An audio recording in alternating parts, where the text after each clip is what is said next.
Uttarakhand BJP के पूर्व प्रदेश अध्यक्ष और बीजेपी राष्ट्रीय कार्य समिति के सदस्य मदन कौशिक ने पार्टी की राष्ट्रीय कार्य समिति की बैठक को लेकर जानकारी दी। उन्होंने कहा कि विधानसभा चुनाव और उपचुनाव में गरीब कल्याण नीति को लेकर कार्य समिति की बैठक में चर्चा हुई। हमें जनता का प्यार मिला है और हम चुनाव जीतकर आए हैं।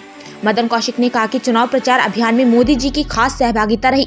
गुजरात चुनाव के परिणाम हमारे सामने हैं। इस साल 9 राज्यों में चुनाव होने वाले हैं। हम सभी चुनाव बड़े मार्जिन से जीतना है। इस भर के सभी राज्यों की राजधानी में और अन्य शहरों में प्रेस कॉन्फ्रेंस के माध्यम से जो हमारी राष्ट्रीय कार्य समिति में जिन विषयों पर चर्चा हुई उन विषयों को जनता तक ठीक से पहुंचे। हमने वहां विशेष रूप से जो भारत किस प्रकार से 8 वर्षों में सामाजिक, सांस्कृतिक और राजनीतिक रूप से दुनिया में एक मजबूत राष्ट्र की छवि बनाई है, इस विषय पर हमने चर्चा की है। राजनीतिक प्रस्ताव के माध्यम से जहां हमने जो काम 8 वर्षों में किए उन पर चर्चा की। वहीं गरीब कल्याण को लेकर जो योजनाएं लागू की गई उन पर हमने अलग से चर्चा की।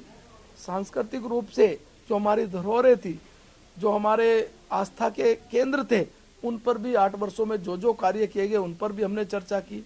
और इस संकल्प के साथ कि आने वाला समय भारत का है, आने वाले समय में प्रधानमंत्री मोदी के नेतृत्व में जिस प्रकार से दुनिया में हमारे राष्ट्र की छवि बनी है, एक मजबूत राष्ट्र के रूप में ये और मजबूती के साथ आगे बढ़े, इस संकल्प को हमने दोहराया है। हमने कार्य समिति में गुजरात की उस विजय को, जो शायद अब तक की सबसे बड़ी विजय है, जहां विपक्ष की राजनीतिक दल और जो विरोधी दल का दर्जा प्राप्त करना होता है, विरोधी दल का नेता बनने के लिए मिनिमम जितनी सीटें चाहिए, शायद वो सीटें भी प्राप्त नहीं कर पाई। किस प्रकार से इतनी बड़ी विजय प्राप्त हुई, जनता का विश्वास, उस पर भी हमने विस्तृत चर्चा की है। ये सारे विषय थे जो मैं यहाँ रखे। Thank you.